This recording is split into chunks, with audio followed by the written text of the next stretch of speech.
imperative more than almost any other. I don't know what we would do without you. And every time they hear it, something inside them feels validated, needed, and important. What they don't realize is that sentence is not a compliment, it's a diagnosis. Because a business that does not know what it would do without you is a business that is one bad day, one illness, one crisis away from serious trouble. And the person at the center of that fragility is you. Today we're talking about the real cost of being irreplaceable, not the version that sounds like dedication and commitment, the version that is quietly undermining everything you are trying to build. Let's get into today's episode. The Fulfillment OB Podcast. So we're going to use one pillar from the Fulfill Leadership Method and explain what is quietly going on underneath. And that pillar is leverage and what it actually means. The leverage pillar inside the Fulfill method asks one fundamental question. Are you building systems and structure that multiply your output without multiplying your involvement, or are you the system? Most leaders, when they hear leverage, think about delegation tools, project management software, standard operating procedure, automation. Those things matter, but they are the surface layer. The deeper question leverage is asking is this: have you built an organization that can think, decide, and execute at a high level without requiring your constant presence to function? Not an organization that does the routine work without you. Any business can do that. An organization that handles complexity, navigates uncertainty, and maintains quality without needing you in the room. That is genuine leverage. And most founders have never built it. Not because they are incapable, because building it requires something that feels deeply counterintuitive. It requires you to deliberately make yourself less central to the operation before you feel ready to. The full cost nobody counts. This is the cost of being irreplaceable. When a leader becomes irreplaceable, the costs show up in 4 places, and most leaders are only aware of one of them. Number 1, the first cost is bandwidth. This is the most obvious. When everything runs through you, every decision, every appeal, every escalation, your time and mental energy become the bottleneck of the entire organization. The business can only move as fast as you can process, and you are the one person with finite hours and finite cognitive capacity. The bandwidth cost compounds quietly. What starts as being involved in the important thing slowly expand to being involved in everything. Because once the organization learns that things get done when they reach you, they send everything to you, and you spend your days reacting instead of leading. The second cost is team development. This one is less visible but more damaging long term. When you are always the answer, your team stop developing the capacity to find answers themselves. They stop building judgment because judgments never require them. They stop taking real ownership because ownership always returns to you eventually. You are not just limiting your own capacity, you are limiting theirs. And an organization full of people who have stopped developing is an organization that has a ceiling, and that ceiling is you. Steve Jobs is the most cited example of irreplaceable genius in business history.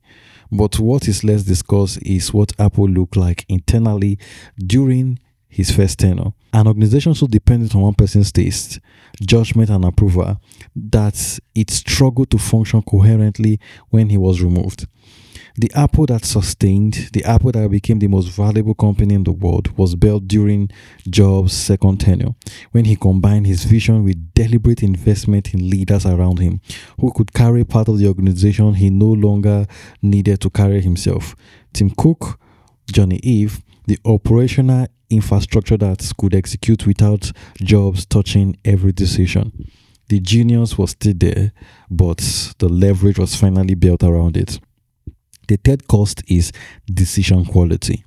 When you are irreplaceable, you are making too many decisions, not just too many in number, too many in variety. strategic decisions, operational decision, creative decision, interpersonal decision, financial decision, all running through the same mind in the same day.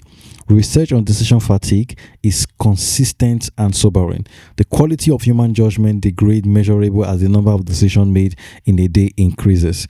Not because the person becomes less intelligent, because the cognitive resources that good judgment require is finite and does not replenish midday.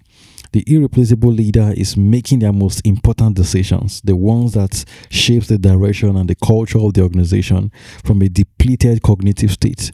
They are using their sharpest thinking on the first 10 decisions of the day and their most exhausted thinking on the decision that may matter most. That is not a personal failing. That is what the structure produces, and that structure needs to change. The fourth cost is the one nobody talks about. It is the cost to you, not your business, but you. When you are irreplaceable, when your value is entirely tied to your involvement, you cannot rest without guilt. You cannot take holiday without your phone. You cannot be sick without the business suffering. You cannot be fully present anywhere outside of the business because the business has no mechanism to function without your partial attention. You did not build a business that served your life. You built a business that served your business, and you call it ambition. That distinction matters because a business built on your irreplaceability is not a sustainable asset. It is a dependency. And dependencies have a way of eventually consuming the thing they depend on. So, what does it actually take to build an organization that does not depend on your irreplaceability? 3 things in this order. First, you have to decide that building leverage is a leadership priority, not someday, now. Most leaders treat it as a future project, something to address when things slow down, when the right people are in place, where there is more time. There is never more time. Leverage has to be built inside the chaos, not after it. Second, you have to identify the specific decisions and functions that only genuinely require you, not the ones you are good at, not the ones you enjoy, the ones where your specific judgment, vision, or relationship is irreplaceable by design. Everything else is a candidate for a system, a process, or a person. Third, and this is the hardest one, you have to tolerate 80% version while the organization built towards 95% version, because the gap between how you will do something and how the organization does something without you is where leverage is built. That gap is not a failure, it is the cost of building capacity, and leaders who cannot tolerate that gap never build genuine leverage. They just stay irreplaceable until the cost become impossible to ignore. Being irreplaceable feels like strength. It is one of the most expensive vulnerabilities a leader can carry. The real measure of a leader is not whether the organization needs them. It is whether the organization they built can grow beyond what their personal involvement can sustain. That is what the leverage pillar is actually building towards. And if you want to see where your organization leverage pillar stand alongside all other 6 pillars in your leadership structure, the Fulfill Executive Skill Assessment will show you in less than 10 minutes. 35 question, free, personalized result across 7 pillars.